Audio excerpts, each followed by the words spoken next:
Good morning বন্ধুরা, আশা করি তোমরা সবাই ভালো আছো, সুস্থ আছো। আমিও ভালো আছি। সকালে ঘুম থেকে উঠে ফ্রেশ হয়ে স্বস্তিক রেওয়াজ করতে বসলো।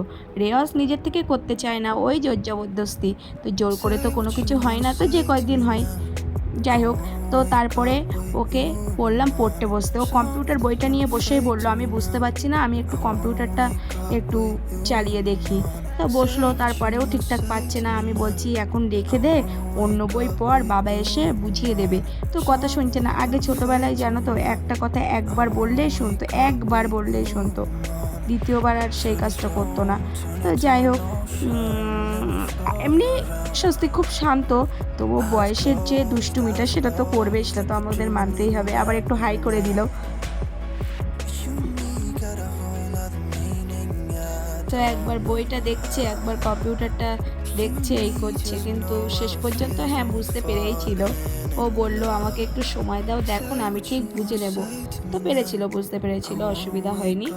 তো যাই হোক, তারপরে ওই আবার দেখছি কম্পিউটার। তারপরে আমি চলে গেলাম রান্নাঘরে। রান্নাঘরে গিয়ে আজকে আমি রান্না করব মুসুর ডাল, দয়রা করা আলু ভাজা, আর বড়মশাই গেছে বাজারে। তো আমি মুসুর ডাল সাধারণত পাঁচ ফোড়ন আর পেঁয়াজ ফোড়ন দিয়ে করি, কিন্তু আজকে একটু ইচ্ছে হচ্ছে রসুন ফোড়নও দিতে। তো আমি রসুনটাকে থেতো করে নিচ্ছি। আর ওদিকে আমার ডাল সেদ্ধটা হয়ে গেছে। আমি কড়াইটা বসিয়ে দিয়েছি গরম হওয়ার জন্যে। তো গ্যাসটা নিভে গেছিলো, কারণ যেহেতু গরম লাগছিল আমি একটু স্ট্যান্ড ফ্যানটা ছেড়ে নিয়েছিলাম, হাওয়ায় গ্যাসটা নিভে গেছিলো। আমি গ্যাসটাকে আবার ধরিয়ে নিলাম। তো কড়াইটা গরম হয়ে গেছে, এবার আমি কড়াইতে তেল দিয়ে দেবো।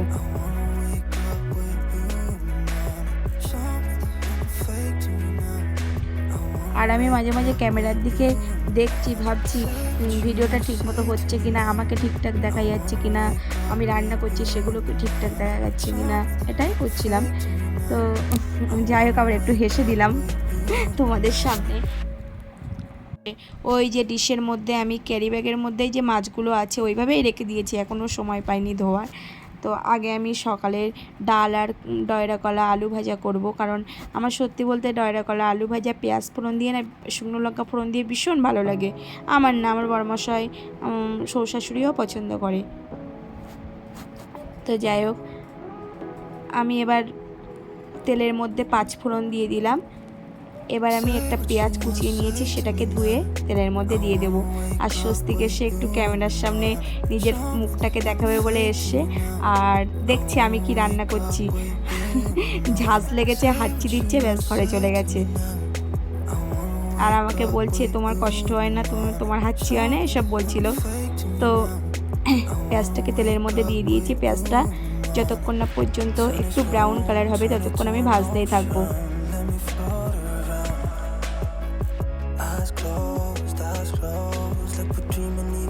তো পেঁয়াজটা প্রায় ভাজা হয়ে গেছে, এবার আমি রসুনটাকেও দিয়ে দেবো।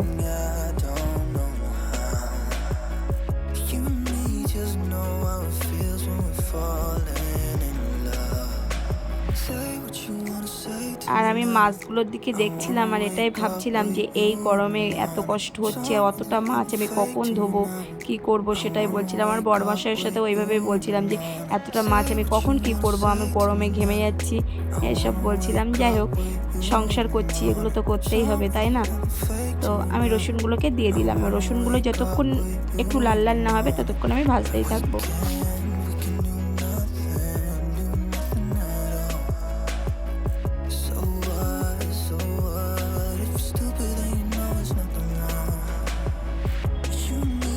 আবার একটু ক্যামেরার দিকে তাকিয়ে নিলাম। তো রসুনগুলো প্রায় ভাজা হয়ে আসছে, এবার আমি সিদ্ধ করা ডালটাকে কড়াইয়ের মধ্যে ঢেলে দেবো।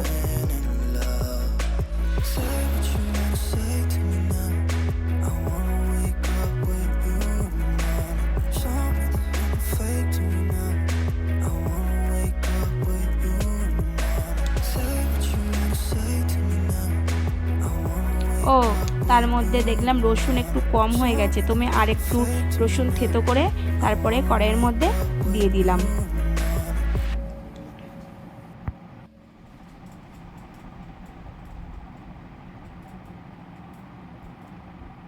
এবার আমি সিদ্ধ করা ডালটাকে ঢেলে দিলাম।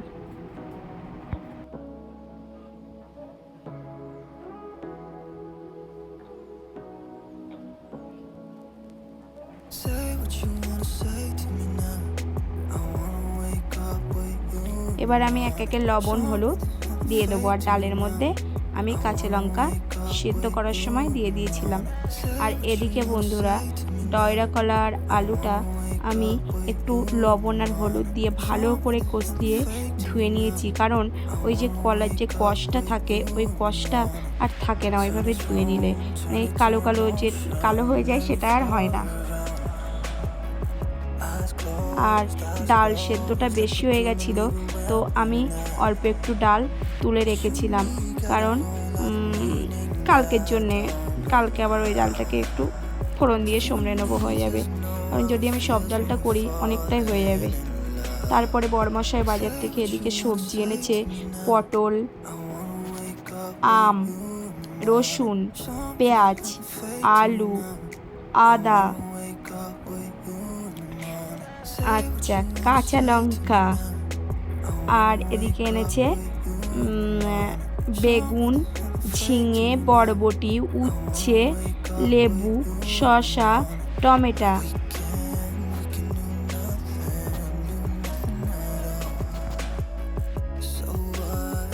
এবার আমাকে এইগুলোকে সব মানে ঠিক মতো গুছিয়ে ফ্রিজের মধ্যে রাখতে হবে।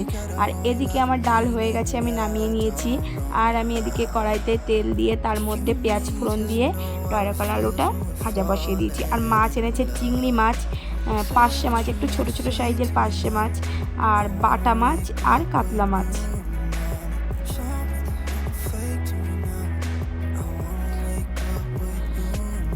তো সব মাছ মোটামুটি সব মাছগুলোই আমার পছন্দ, আমার না সবারই, আমাদের বাড়িতে সবারই পছন্দ। আর স্বস্তিকের তো চিংড়ি মাছই খুব ভালোবাসে। তো আমি এবার এক এক করে মাছগুলোকে ধুয়ে নেব।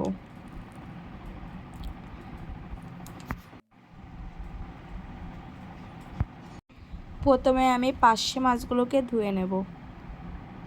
তো আমি মাছ এইভাবেই ধুই, যেহেতু আমরা মাছ বেসিনের মধ্যে ধুই, তো ঝুড়ির মধ্যে করে অতটা ধোয়া হয় না, ওই ডিশের মধ্যে জল নিয়ে একটা একটা করে মানে নখ দিয়ে আঁশ ছাড়িয়ে, বাজার থেকে মাছ কেটেই আনে তবুও আঁশ থেকে যায়, সেই আঁশগুলোকে ভালো করে পরিষ্কার করে বেশ ভালোই সময় লাগে ধুতে।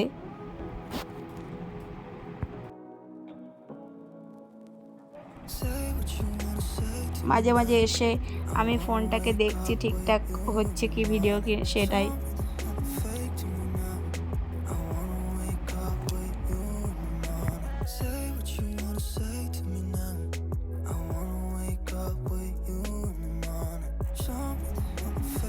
দেখো বন্ধুরা আমি কিভাবে মাছগুলো ধুচ্ছি। পার্শে মাছগুলো ছোট ছোট তো, আর একটু একটু করে নখ দিয়ে আঁশ ছাড়াতে ছাড়াতে, তারপরে ওই যে কানকোর মধ্যে যে ময়লা থাকে সেগুলো ধুতে ধুতে বেশ ভালোই সময় লেগে যায়। সে তোমরাও জানো, তোমরাও বাড়িতে করো, এ আর নতুন করে বলার কিছু নেই। যারা সংসার করে তাদের সবারই করতে হয় কাজগুলো। দেখতে থাকো আমি কিভাবে মাছগুলোকে ধুই।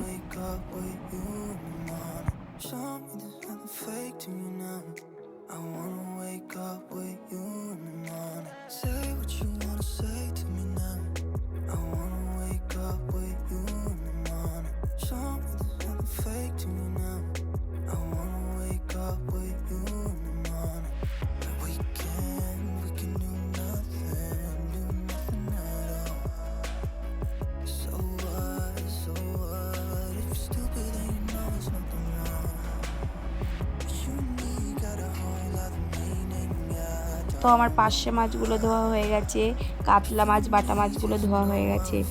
এবার আমি আর জানলা দিয়ে রৌদ্র আসছিল, ক্যামেরাটা ঠিক মানে ভিডিওটা ঠিক ভালো হচ্ছিল না, লাইটে মুখটা পুরো লাইট হয়ে যাচ্ছিল, ওই জন্য আমি জানলাটা বন্ধ করে দিলাম।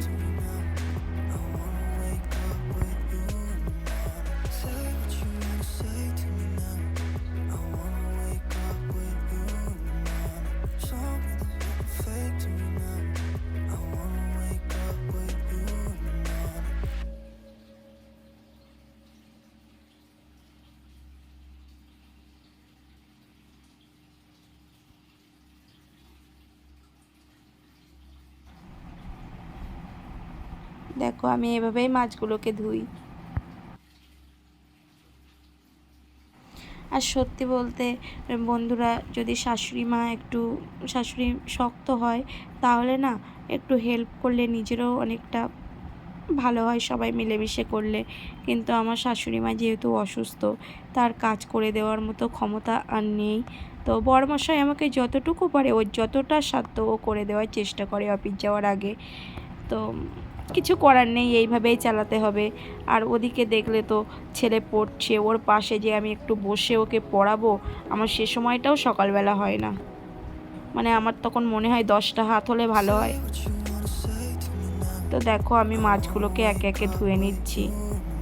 আর আমার যতক্ষণ মানে নিজের মনের মতো পরিষ্কার না হবে মাছগুলো, মনে হবে না এবার একদম পারফেক্ট, ততক্ষণ পর্যন্ত আমি ধুতেই থাকবো।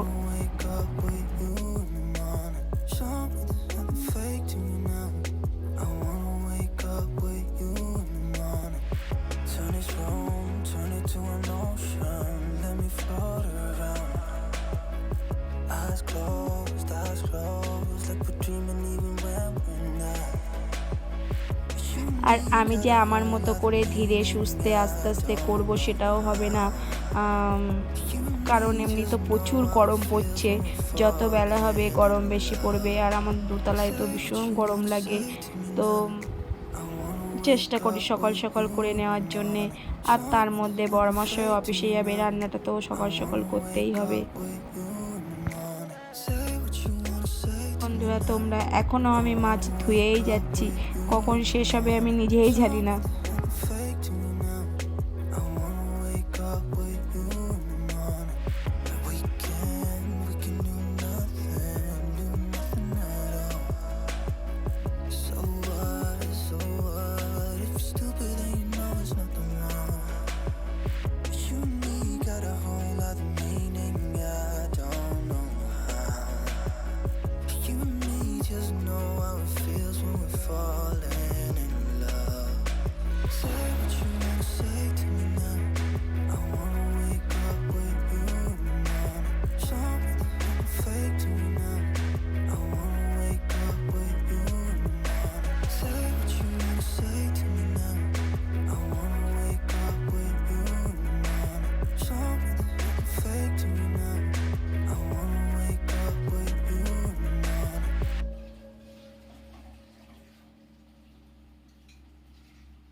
Say what you wanna say to me now.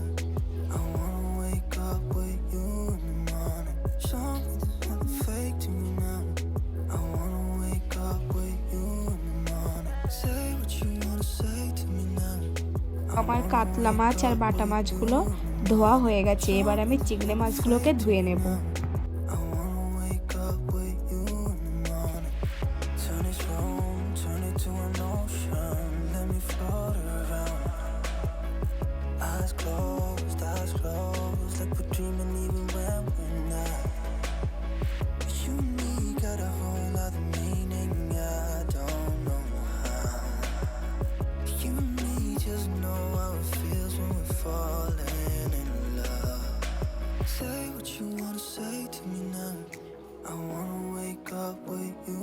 মাছ ধুয়ে খোসা ছাড়িয়েই ফ্রিজে রেখে দিই, কিন্তু আজকে আর অতটা সময় নেই, ওই জন্য আমি ওইভাবেই রেখে দিই, কালকে ছাড়িয়ে নেবো। আর চিংড়ি মাছ সদ্য বাজার থেকে এনে খোসা অতটা ছাড়ানো যায় না ভালোভাবে, কিন্তু একদিন ফ্রিজে রাখার পরে বেশ সুন্দরভাবে ছাড়ানো যায়।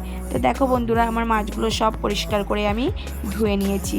এবার আমি কাতলা মাছ আর চিংড়ি মাছগুলো ফ্রিজে রেখে দেবো, আর বাটা মাছগুলো আর অল্প পার্শে মাছ নিয়ে ঝাল করব। তো আমি কড়াইতে তেল দিয়ে পেঁয়াজ ফোড়ন দিয়ে দিয়েছি। তো পেঁয়াজগুলো লাল লাল হয়ে গেছে, এবার আমি পরিমাণ মতো জল দিয়ে ওর মধ্যে সর্ষে পোস্ত বাটা দিয়ে দিয়েছি।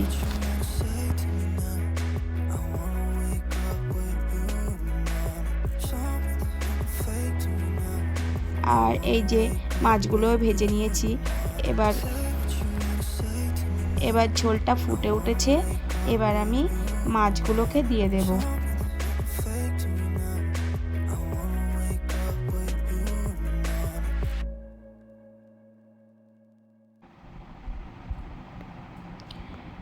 আমার বাটা মাছ না বেশি বড় বড় ভালো লাগে না, এই ছোট ছোট বাটা মাছগুলো আমার খেতে খুব ভালো লাগে।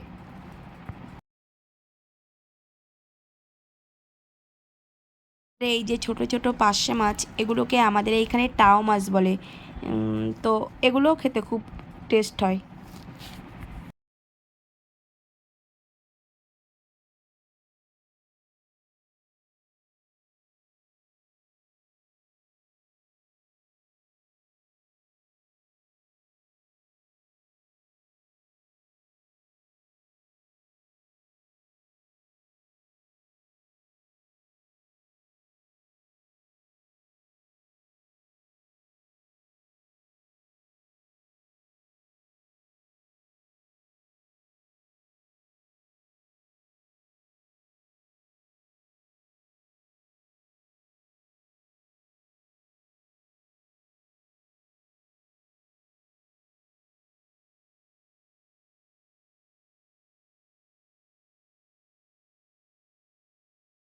তো আমার ঝোলটা হয়ে এসছে, আমি আরও দুটো কাঁচা লঙ্কা দিয়ে দিয়েছি ঝোলের মধ্যে, এবার আমি নামিয়ে নিয়েছি।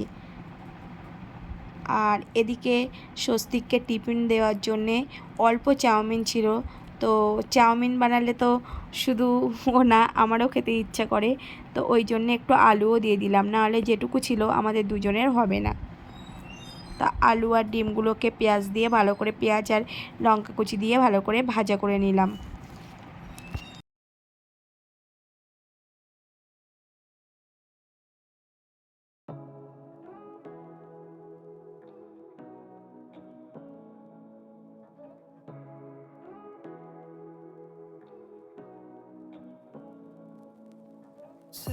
তো আমি আর একটু লাল লাল করে ভাজা করব।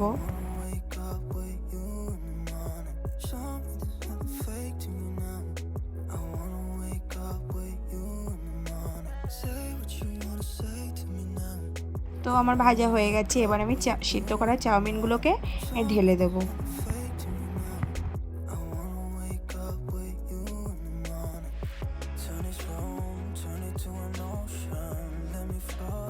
টিফিনটাকে গুছিয়ে দিলাম। ওদিকে ওর গাড়ি এসে গেছে, আঙ্কেল ফোন করেছে, ওই যে দৌড়ে চলে গেল।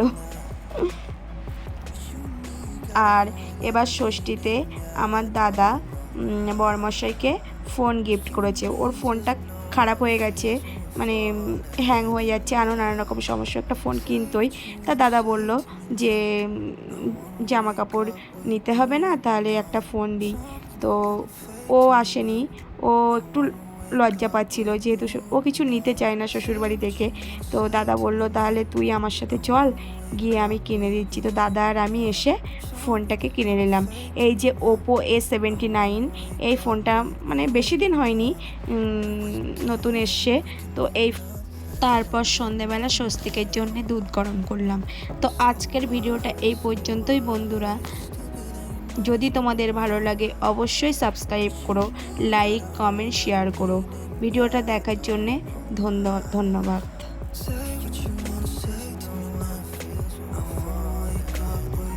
ভালো থেকো, সুস্থ থেকো।